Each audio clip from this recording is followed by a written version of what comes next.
1.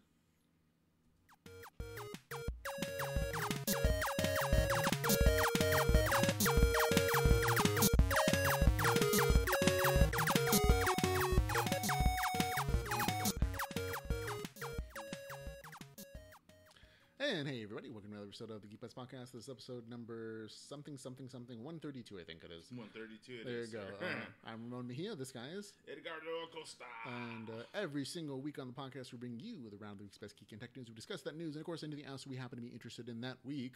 And this week we will be talking about... Feels like game's short now because you... it's like, out of breath. Okay, my turn. And of course I would. Yeah, and he's making fun of me. And I'm making fun of him. Karma.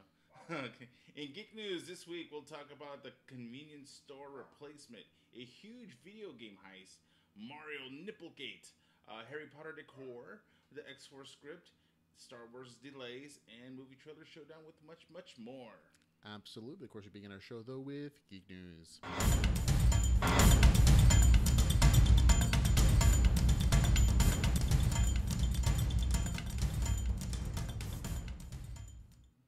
Swipe left to see your viewers. That's a new option, I think. Yeah. Okay. First story. This is more of a tech story, so it's kind of cool. The company Bodega was founded by two former Google employees, Paul McDonald and Ashwath Rajan. The startup installs unmanned pantry boxes in apartments, offices, dorms, and gyms. Basically, it's a cabinet with food and other items inside that people can then use an app to unlock and get the items that they want to. They don't have to pay there.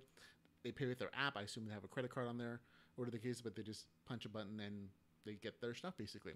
And this is apparently causing some concern and outrage on the internet, mostly because it's just the internet, but also because this particular startup looks to supplement or even replace your corner grocery stores, your little corner convenience stores. And so for a lot of people, that is an outrage to them for some reason. Yep. This is a statement from the one of the founders of the company. It aims to be where people already are so they can access items immediately when they need them. It beats out any 2-hour delivery service or even a half-hour delivery alternative. So again, they're trying to edge out like those last-minute items that you need to go to the grocery store without having to order them or walk down your stairs, basically, if you don't need to. But again, some people on the internet are just kind of mad about this. The Washington Post wrote an op-ed piece that kind of summarizes the most common complaints. One being, isn't this just really like a vending machine? You put in money, you get stuff. It's just more variety, like personal hygiene items. So it's more like the Japanese vending machines than the American version, which are usually just food and drinks. Two, this doesn't really replace the social aspects of a real bodega. And for those who don't know, a bodega is another word for a corner convenience store. It's usually just on the East Coast where that's the vernacular. Three, bodegas are common ways for recent immigrants to make a living at mom and pop stores. Why is this company trying to put them out of business? So what do you think, man? It's no different than at a hotel, like the mini bar, quote unquote, or the honor bar, or even if you do stay at a hotel, sometimes they do even have those vending machines where they have, your hygiene items or whatnot, or unless you want to go to the quasi gift shop of a certain location. It's convenience. It's all it is. Yes, there's convenience stores for that, but save you the miles, save you the trip, save you all that stuff. It's the mini bar. It's just a bigger scaled mini bar. I don't think that the convenience store concept is as big in California as it is in other more walking neighborhoods and communities in like larger cities. And that's mostly just because California, we're very much a car culture, so we're used to just jumping in the car and driving for like 5 or 10 minutes down the street, and so that's okay. Like we wouldn't walk for 5 or 10 minutes, most of us, if we have a car. But in other neighborhoods where it's more urban and there's more people there, like having a convenience store on every corner makes more sense because you serve a larger population of people just within that one block, and so you serve as a center of not just getting your groceries and getting like personal hygiene items or whatever, but also almost a community center because that's your block bodega. And so I see where this has outraged some people. And Amy Acosta from the chat room is saying, can we say hi? Hi. Hi to Fiona. Hi to Fiona. That would be the other guys, kid and my niece. The other guys. Yeah. The other guy's kid. Yeah. But yeah, I get the outrage, but also like if the market can serve both of them, why not? Like I don't see that this small little cabinets like this replace an entire grocery store, convenience store. No. Honestly, those little cabinets, those little things are just going to be adapted depending on the location where it's placed. Yeah. Obviously, if they're going to be in dorms, it's going to be more dorm friendly kind of things. Yeah. If you're going to certain shops, heck, we've seen and we know they exist. Expensive electric item vending machines. Yeah, you see those sometimes at the malls or whatever, and it's just whatever goes. I mean, this basically is a vending machine. It's a fancy version of this where you don't have to use cash, and that's kind of it. And it looks very pretty, so it's not such an eyesore that maybe a traditional vending machine would be like. I could see it, this fancy looking thing, sitting like high end apartments and high end like apartment complexes or like the fancy people, like not so much where you would actually see bodegas. Or just pretty much not even have to deal with human contact. Yeah. Is another I would be happy to pay for my groceries to be delivered to me and never have to leave the house again.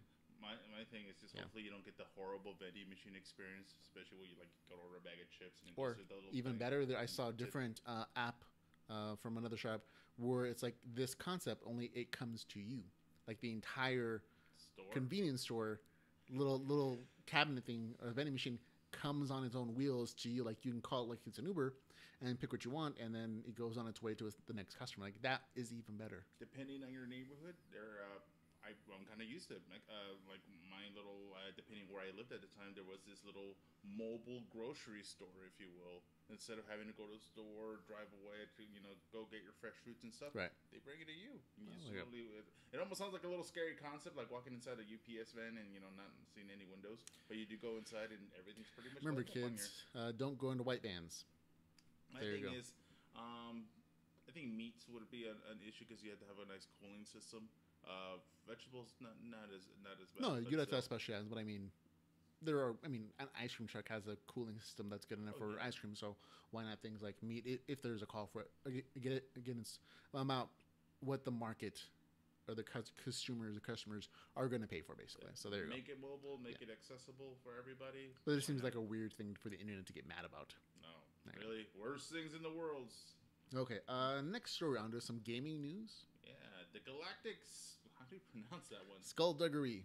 Okay, the Galactic Skullduggery of Eve Online continues. The infamous spaceship MMO has sent a massive theft occur in a typical Eve fashion. A dissatisfied higher up of one of the game's military corporations have flipped to another group, bringing with him not only money, resources, and ships, but more significantly, a space station, a Keepstar Citadel. This is one of the most expensive and formidable structures in the game. Imagine if Grand Moff Tarkin suddenly defected the rebels and handed them the keys to the Death Star, and the rebels wrote LOL in giant letters next to the space station. That's what's happened. The theft of both funds and space stations amounts to over $20,000. Yeah, have you ever heard of EVE Online as a game? No. Okay, it's basically it's a space game that lets you kind of do whatever you want. Like you just want to be a miner and like mine for resources and sell them on the game market that fluctuates according to like supply and demand. You can do that, and you can try to make basically an in-game living that way. Or you can be a pirate and you can just destroy those ships that are mining and take their stuff. Or you can be an explorer, or you can do kind of anything you want to, or do in-game missions and do fight scenes or whatever. There's a whole bunch of variety of like skill classes you can do, and a big part of this particular game is the social aspect of like forming guilds and doing raids and fighting against other guilds and like using your combined resources to create huge, massive objects like this space station. And so literally like the entire guild has put their money into this thing. And so it's a huge amount. And some people actually put real life money and they convert it into in-game credits. And so that actual investment of like basically millions of in-game game dollars translates to about $20,000, $30,000 in real life money. And so there's an actual investment in capital. And this is not uncommon for stuff like this to happen in this game. And that somebody it's just flips the script on their guild and goes somewhere else and takes all their cash with them. That's why you have to be really careful about who you're giving access to your funds. It's one of those social things, and it's totally allowed by the game developers. Like somebody ripping off the entire guild and stealing all their money is allowed within the game design on purpose, and so there's no like real recourse because it's in the game mechanics. Like you allowed that person to access those funds, that's kind of on you. You know what I mean? They didn't do anything illegal according to the game terms. But it's one of those funny things that's only allowed to happen like games like this where it's really open world and has the actual code that says you can do this. But it's funny to me. I think it's going to be one of those things is like before you click on the window, it's going to say read first before accepting terms. You may lose all your dough. Exactly. Yeah. And if you don't click on it, or if you don't actually read the terms and just click accept. Yeah, no, in this game, it's fairly common to just like invest thousands of credits into a spaceship or whatever, and then lose it immediately because somebody decided to be a jerk and blow you up for no other reason than to be a jerk. Almost like the alternative version of contractors where they take half your money. Sort of, yeah, and you can actually get your spaceship insured so you don't lose it all, but that's like an extra fee, and like there's a bunch of like cool things in there. In the meantime, a lot of it's also slightly boring because until those like exciting things happen, it's just like, oh, you're doing like a job for a lot of it, and that's like for some people that's the draw for a game like EVE Online. So there you go. Okay, Nipplegate's next. Well, yeah. Mario's Nipplegate. I'll clarify. Thanks to the new Nintendo Switch game coming for the Nintendo Switch called Super Mario Odyssey in 2017, you will finally get your wish of seeing the one-time plumber without a shirt and a fully rendered graphic glory. That's why they also said that Mario's not going to be a plumber anymore. Yeah, we'll talk about that. But Nintendo did a presentation earlier this month where they were showing us some footage of the new game called Mario Odyssey, and one of the scenes happens to have Mario running across the beach in some swim trunks, showing off, shirtless, showing off his nipples, and the internet, again, kind of weirdly got mad about it. At least some portions of the internet, and that they're like, "This is indecent. Mario's never been shown, topless before ever," and so some news outlets actually, put a little black bar around his nipples. As part of the promotion, like, oh, you can't see his nipples. And there are actually some communities who are thinking about, like having a regional version of this where Mario's nipples don't exist, like them just being like flat and like not existing at all in the code. But Nintendo basically said, no, we're just gonna show it. It's not a big deal to us. It's always been a debatable issue on the characters because you even watch it in any kind of cartoon format, yep, or comics, TV shows or whatnot. Especially when you have a male bare-chested character, especially in cartoons, it's always debatable if do we put the nipples on or do we not put the nipples on, and it all varies on the cartoon to cartoon. I've noticed it on like The Simpsons, like Family Guy, even old school cartoons, even like I don't think they've ever were bare-chested, but in the Flintstones. Yeah, they've had some bare-chested characters. Like sometimes even to make it a little extra manly, they'll put a little curl on their chest to make it have that like hair or whatever. Yeah. But nipples, like obviously the big thing is no, women can't show their nipples. There's the whole. Which always a weird thing. Like in some states, is that the laws have actually changed so that women can be as bare-chested as dudes as a matter of equality. But in some other states, it's still illegal for women to show their nipples, but for dudes, it's totally cool. Yeah. And that's a reflection of a particular culture, which is different from country to country. That's totally valid for them. They get to make their own rules. But I'm like, it just seems like a silliest thing. Like, this person isn't real. It's literally code in a computer. Like, he's artificially made, so what's the big deal? Like, he's not lactating or something. No, exactly. Which would be a very interesting Mario power up. That, or I would understand if his nipples were weird. Like if you had those. I would love it better if they're like weird nipples. Like those big, huge dinner plate nipples. Yeah. On some big booby ladies. Like they're as big as his nose.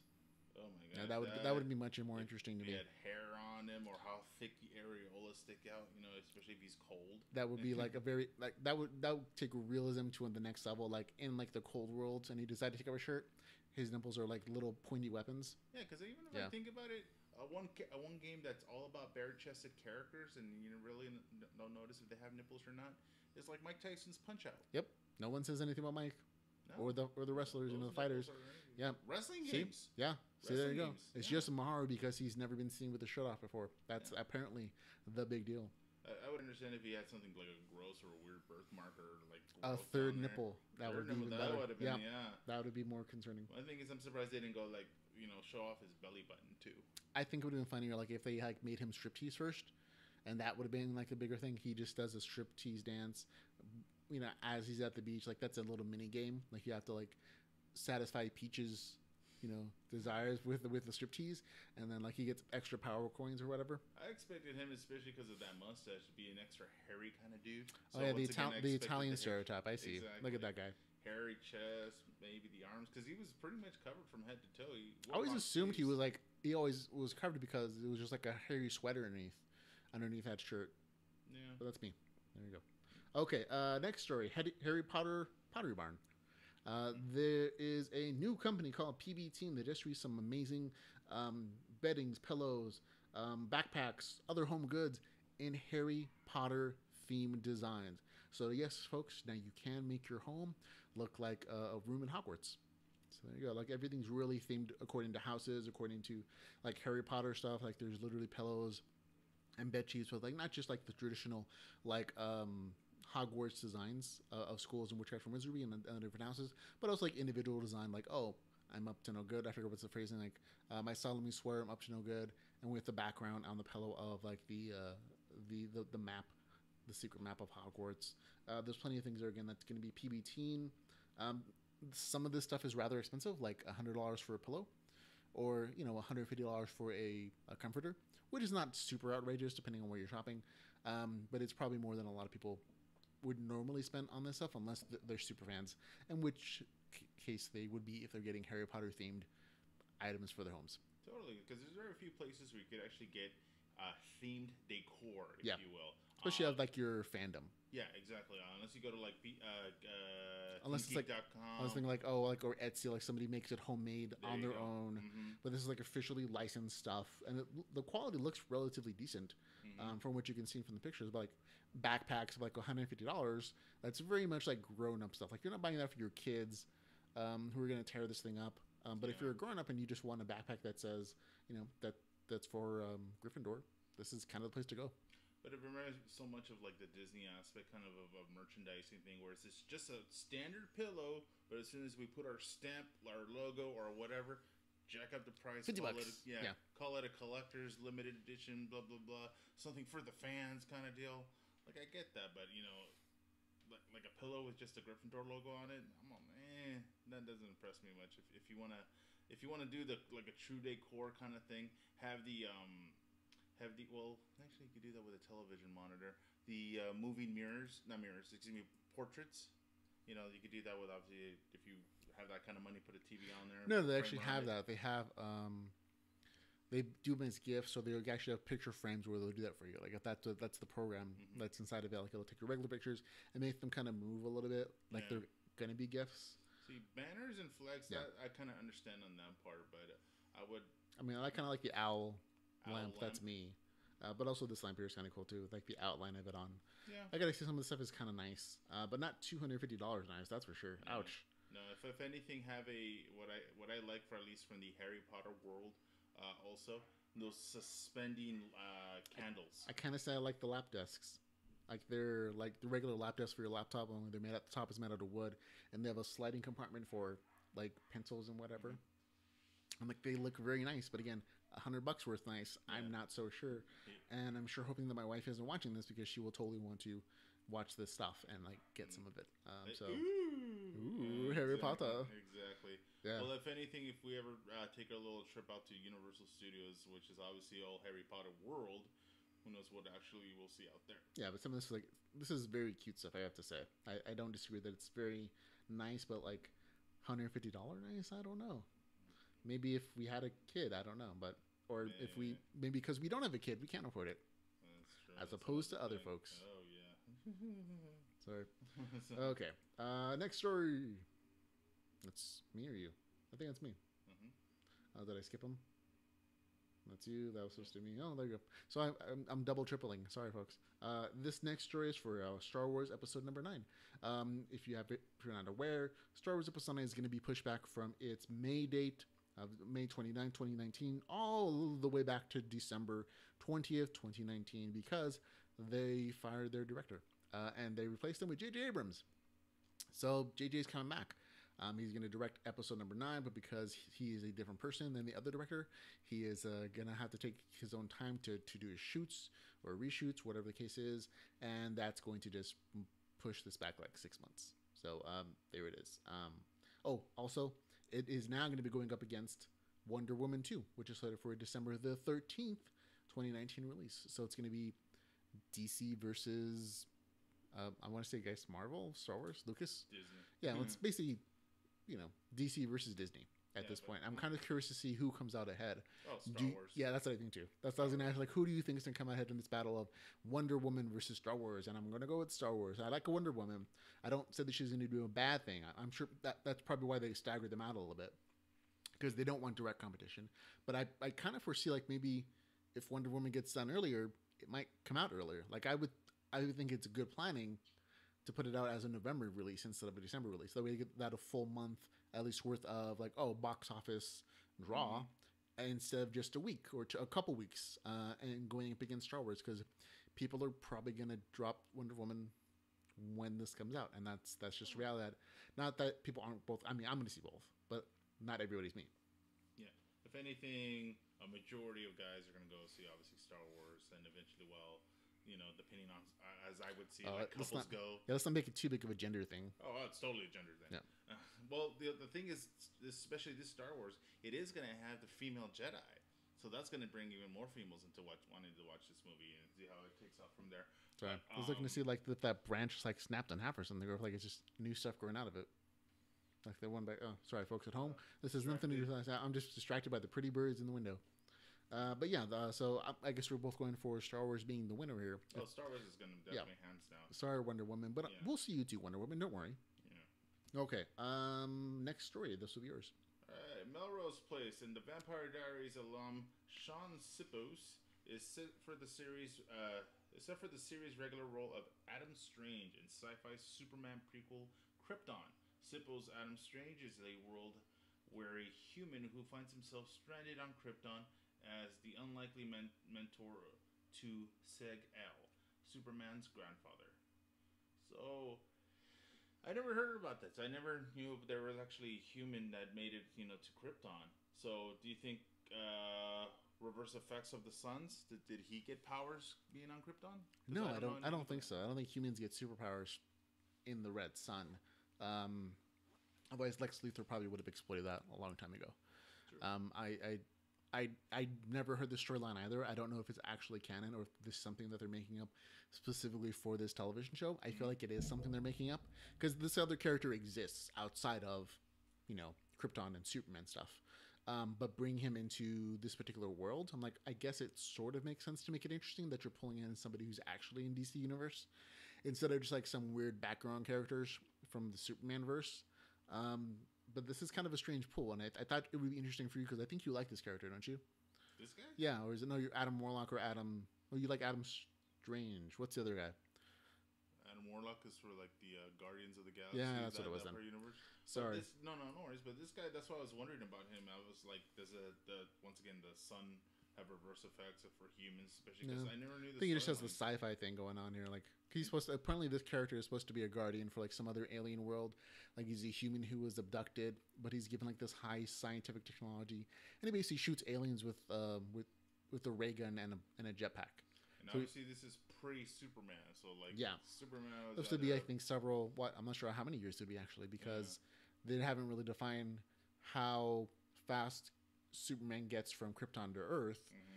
Because if he goes the long space route, it could be hundreds and hundreds of years. But if it's going to be like, he jumps through a wormhole or something, then instantaneous traveling at least. Yeah. But either way, it's like 50, 60, several hundred years possibly between these settings. Not that it matters for the sci-fi universe because you just give a human sci-fi tech and look, he's like a fancy. Exactly. This guy that never really starting out to me. That's why I was wondering where it's going. The timeline part, like as you said, who knows if he actually had any kind of impact. Say he gave Superman's grandfather the concept of how about going with a red and blue, kind of deal. I'm sure there's gonna be a lot of goofy tie-ins like that, like like he's that the way that it comes out in Superman's family, like, oh, we met a human once, and he was really super nice, and he talked about Kansas, the place he grew up at, and that was the perfect place to raise a family, and so that's why we chose to send our son there to Earth, a place we know has human-like people, and values that are something similar that we want our son to be raised in. So that I think that's going to be the influence of this particular character in this particular. I don't know how. I really doubt this is going to be more than a one-season show, personally. It's just too much that people were going to expect him because it's tied to Superman briefly, so they're going to expect superhero stuff, but they're probably going to get political intrigue or like some sci-fi stuff. That's what it feels like from the description that it is, and so people are probably not going to be super fans of it. I mean, I'm not going to watch it, but I'll watch a synopsis. Yeah. Cliff Notes. Cliff Notes, there we go. Okay, next story is going to be Fox has set Drew Goddard to write and direct X-Force. You might know him from producing The Martian or also being the showrunner for Daredevil, the Netflix version, not the movie version, the good one. But he is going to be directing and writing the script for that film. Already signed up for it is Ryan Reynolds, Deadpool, and apparently also added on is Cable from Deadpool 2. So some very big names in there. Are you interested in this particular thing at all? Well, that's why I wasn't sure which X-Force team they were going to use, because technically there's a lot, yeah. There's three main teams. There's actually the original X-Men that became the X-Force team. There's the Cable version of the X-Force team. That was the 90s one with Wolfsbane, I think it was Multiple Man, some other ones on there. And then there's, of course, the semi-modern one that we know that has Wolverine, Archangel, Deadpool, Psylocke. And for those of you who don't know, the X-Force is essentially the murdery X-Men. Pretty much the mutants that kill. Yeah, the kind of the Black Ops X-Men. Mm-hmm. So they're the ones that go off. I always kind of consider the current X-Force team the Raider Nation, just because they have the silver and black kind of X-Force team. But yeah, they're the ones that actually will get the job done instead of fighting for right. I'm like, yeah, we're gonna fight for right. We're just gonna murder you guys, so you don't come back again and bother us. Exactly.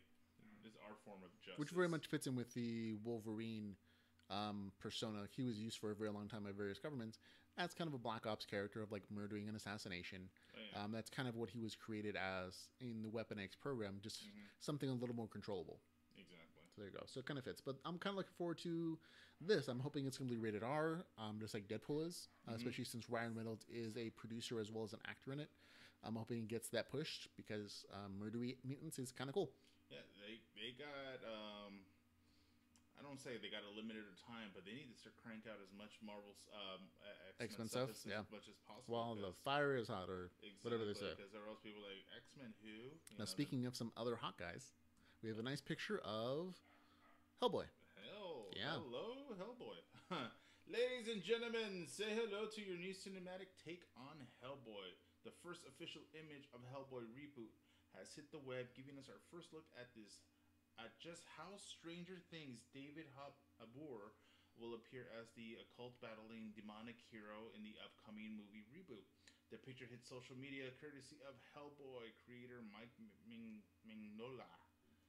Now, wow. This ain't no bodysuit. At least it looks like to me. Yep. So if this is all natural, other than a mask and a glove, damn. Damn. Nope. I'm not even like that, that type of dude. But I could admire if a dude's like jacked. I'm like, damn.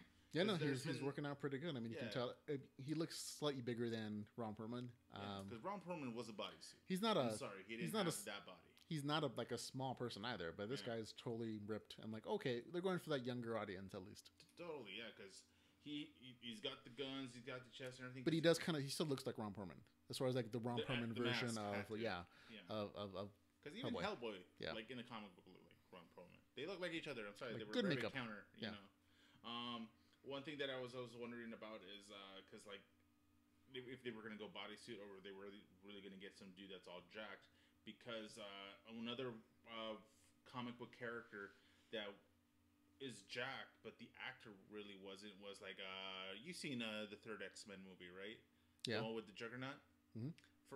That's how well the prosthetics was. I thought that guy was like really big dude. Then I saw the real live actor person. I'm like, damn, this guy's small. Did just Well, no, not they make working him out look at the moment. taller, but he was also actually buff. As he wasn't as big as like the comic book Juggernaut. Of course. But he wasn't like a skinny guy either. I mean, No, he's no. I think he's an ex-footballer, ex rugby like player. rugby, like European football. Mm-hmm. Yeah, rugby, but But this version of Hellboy, man, it's like movie magic. it's like freaking Playgirl kind of thing. It's like centerfold kind of stuff. You're just waiting for like, oh, hello. I'll kinda deal. trust your word on that, man. Oh yeah, but it's gonna be cool. I want to see the more. You know, if anything, physical appearance is one thing. I want to see his accessories. I want to see how the.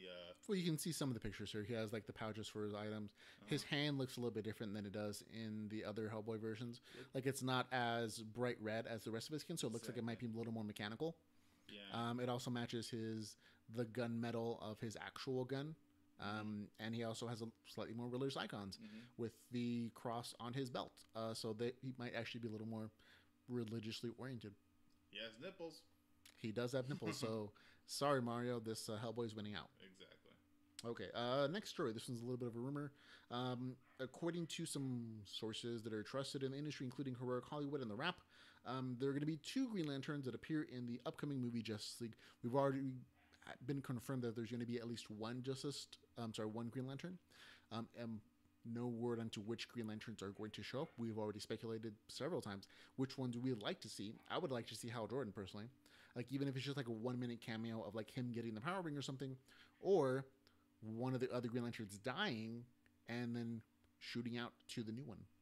I think that would be cool. But these are, remember, a different company owns the rights to Green Lantern than does the Justice League in DC. So 2 different production companies actually, so agreements would have to have been made for this to work at all. And apparently they have, so who knows? I wonder, this is a big maybe, if they would do the semi kind of Spider-Man approach and just work out a deal to use it. But do you think Ryan Reynolds would don the Green Lantern outfit just for at least? I think he would be up for it. I yeah. don't doubt that he would be like, yeah, sure, let's redeem this character.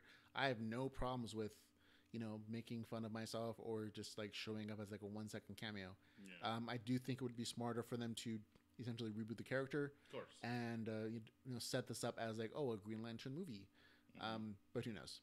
And Jeff Gino says, hey, how's it going? He's saying, in the kitchen. Yep, Jeff, this is gonna be my kitchen. We're gonna have some nice nachos afterwards. We figure it's better to film it here, that we are closer to the food. That's always a great plan for me. Yes, delicious because everybody loves the nuns. Yep, nom nom nom noms. Okay, next story we have. This one's yours. Yay! At Wizard World, creator Stan Lee commented on the possibility of a movie and film rights to the Fantastic Four returning to Marvel. Yay! Yeah. Sooner or later, they're going to get the rights back to all our characters, and hopefully some of that. Lee said they're working on it, and they're still making X-Men movies and stuff. Don't worry about it. You'll get more Marvel superheroes, and then you'll have time to look at in the next few years. Yeah. So Stan is basically saying, yeah, eventually the rights are probably going to go back to Marvel, because even in this particular version of it, he's considering himself part of Marvel still.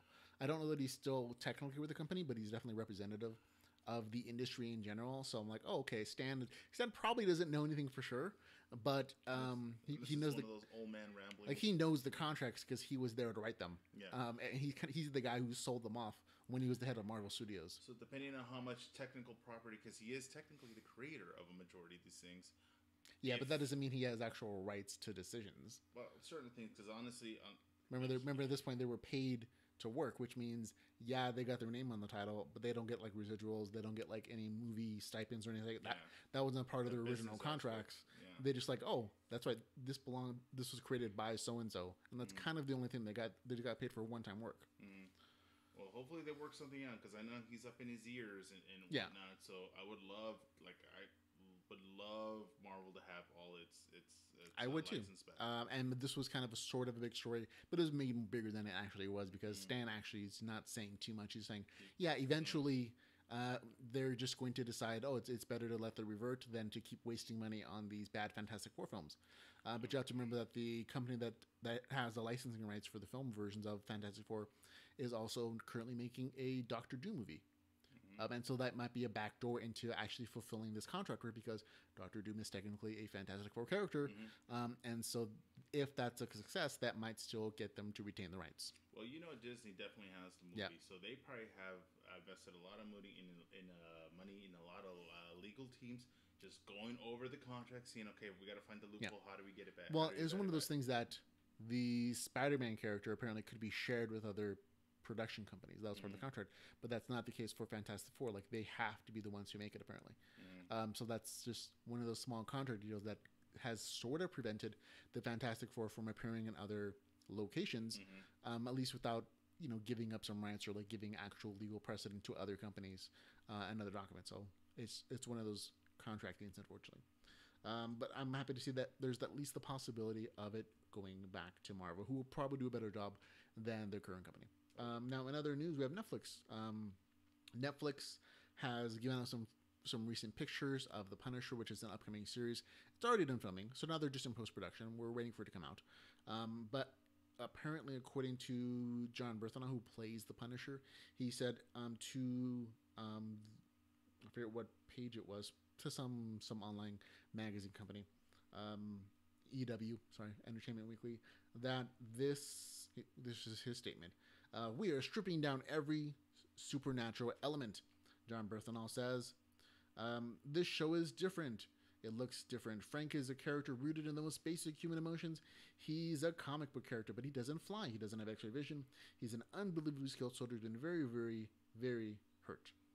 So in other words, they're kind of taking away all the supernatural stuff that has been creeping into the Defenders or Daredevil or Jessica Jones, and kind of the superhero stuff that we kind of liked.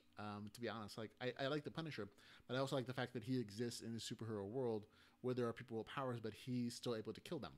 Yeah. As the counterpoint, like he's a human, he's a regular dude, but he's really skilled at the job, and that's enough to take out some of these superheroes. So if they're eliminating that entirely, I'm slightly concerned, because otherwise it's just kind of like this soldier picture, and that's less of what the Punisher is, I guess, to me. Like yes, vengeance and stuff and murdering people, but also like you already have the add-on of like Daredevil, of like Jessica Jones, of Iron Fist, and whoever else. Why not use them? You know what I mean? To make it better. Why just like by default eliminate all that aspect? I get you.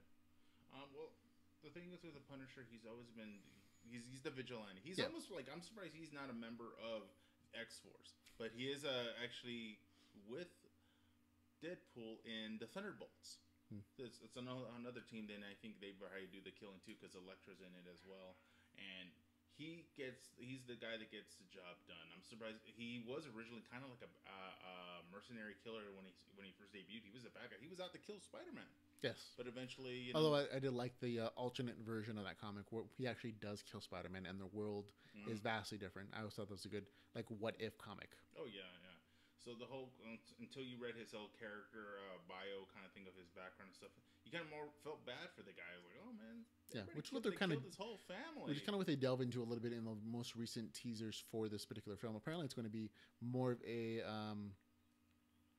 detective situation where yes, he gets vengeance for the murder of his family, but at the same time, he's also uncovering a larger conspiracy within New York City, and now it's about the corrupt people trying to silence him and kill him, at the same time him trying to find the evidence to do so, which is where Karen Page comes in, who is now a reporter for The Guardian, I want to say, in the Netflix Marvel universe, and so she's apparently going to be the only character from the other franchises that appears in his series. We'll see how it's going to turn out. I just can't wait to find out some more, because the other parts that he got himself involved with of course, is getting involved with like drug cartels, corrupted military. There's just so much. There's a lot of people for him to kill. I don't doubt that whatsoever. Not even just the mob stuff. But like, there's also the other side of the coin. Like, who is his antagonist? In this case, it's going to be a group of detectives who's trying to find him, and some of them are clean and some of them aren't.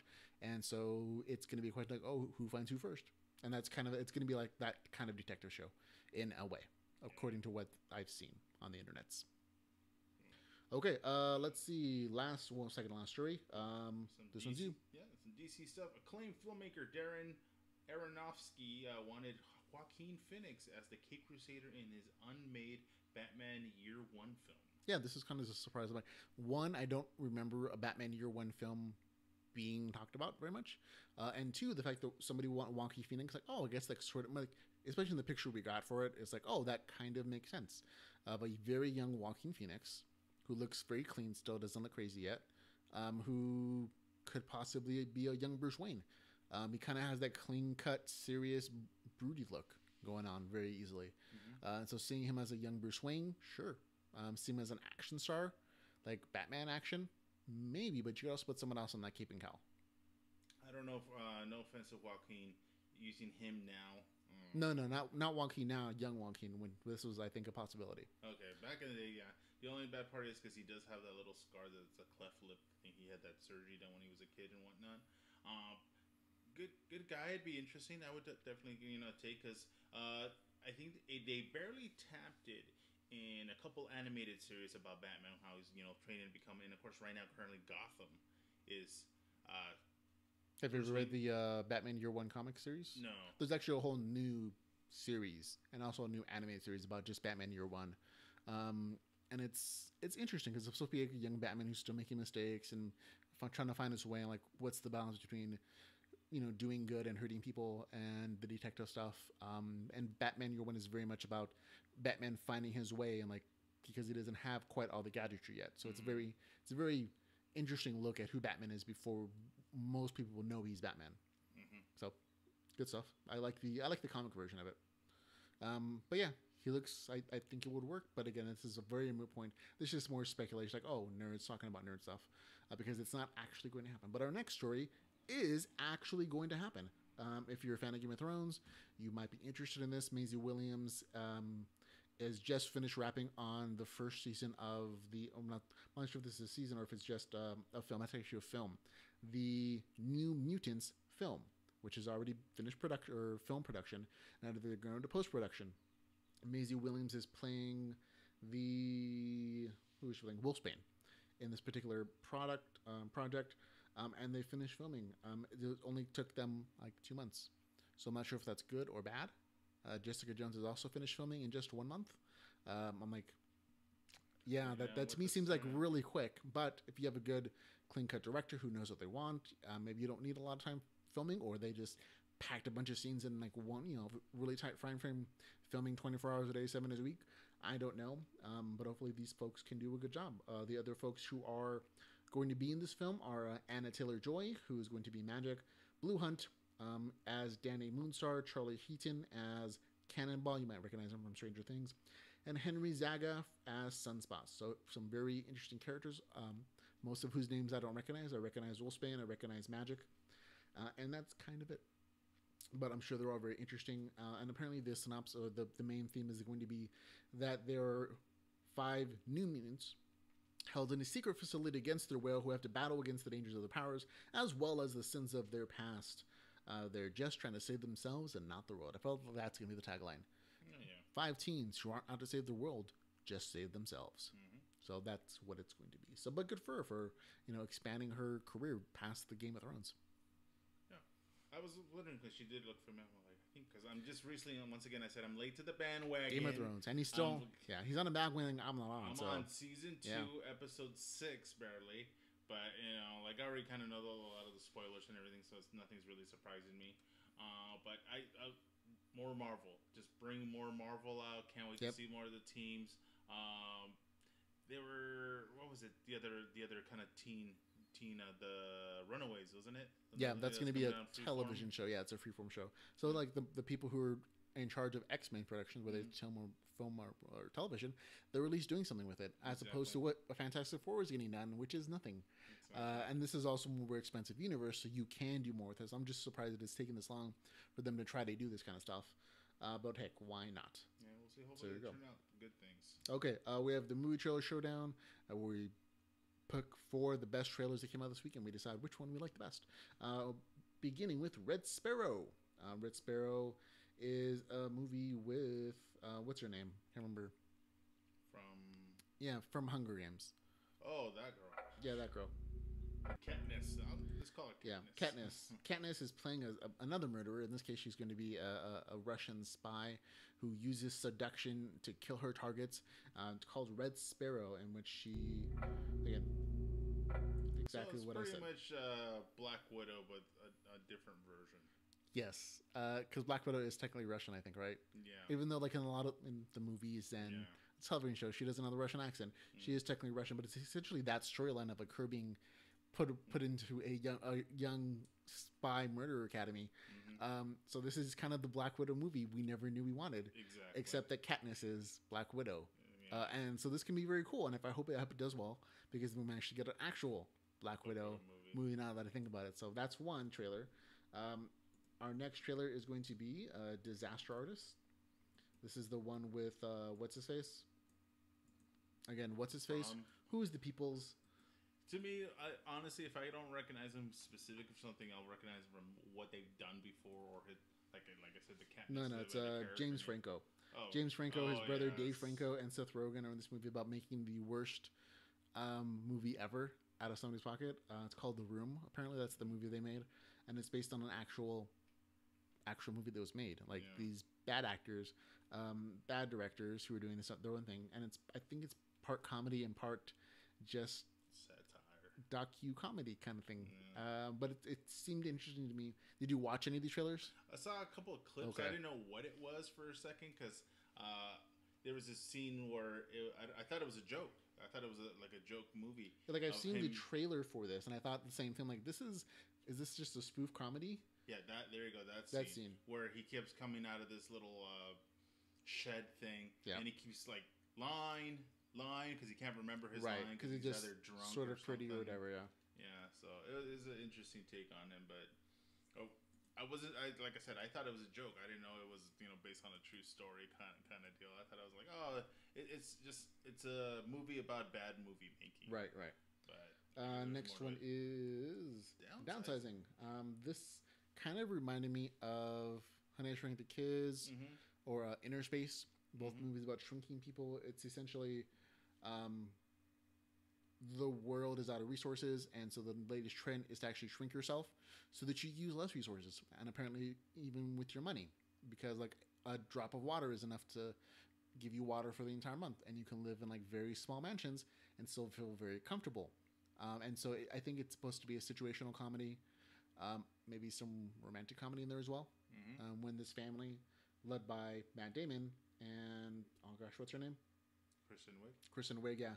They play a couple who is considering and eventually do downsize, and so they get shrunken down into this much smaller world. So it kind of feels like an extension of Honey, I Shrunk the Kids if the tech went viral. Yeah, you know what I mean. So and there you go. Because there's always that opposite. Because if you think about it this way, why should we shrink things down when we can just make things bigger? Well, the idea is that you don't have to use as many resources if you're small. Exactly. You know what I mean? And the last trailer we have is, of course, Thor Ragnarok extended TV spot, which you get some more action, more peeks at these characters that we'll be seeing in November. And November can't come sooner because I think this is the next Marvel thing that we have, and then we have to wait until like March or April for Black Panther. So, of the four of these trailers, man, which one did you like the best? I'm gonna say Thor Ragnarok for sure, but honestly, downsizing is getting my attention because I'm just curious. Me too. I'm kind of in the same vein. Like I kind of like downsizing a little bit better because I know I'm going to watch Thor Ragnarok. And the stuff they showed there wasn't super new. Like they're recuts. They're like a couple new seconds of stuff. Yeah. But downsizing kind of came out of left field for me. Oh, yeah. And so that one to me is the winner for me at least. So there you go, folks. This thing is about to fall off. And, earthquake. No, just kidding. Don't. It's not an earthquake. Don't worry, folks. Yeah, it's not Mexico and all those multiple hurricanes and all the other craziness happening in the world. So there you go. Downsizing for me and Thor Ragnarok for you. Yep. Those are our trailers, movie trailer showdown winners. There you go, folks. That's it. We're done. That's it for the show. Thank you for listening and watching for us. If you like the podcast, you will find all the ways to support us at Geek Bytes podcast.com/support. Maybe you'll get it like perfectly, like episode 160 or something, like 132 episodes. I can do it real quick. Geekbytespodcast.com/support. See, there you go. I think we should do a run through at least once of this, and it would come out so much better. Yeah. But okay. Ad-libbing's always fun. Ad-libbing is always fun, and it's still a lot. But thanks again for listening, watching for Geek Bytes Podcast. I am Ramon Mejia. I'm Edgardo Acosta. And remember, folks, to go geek out about something.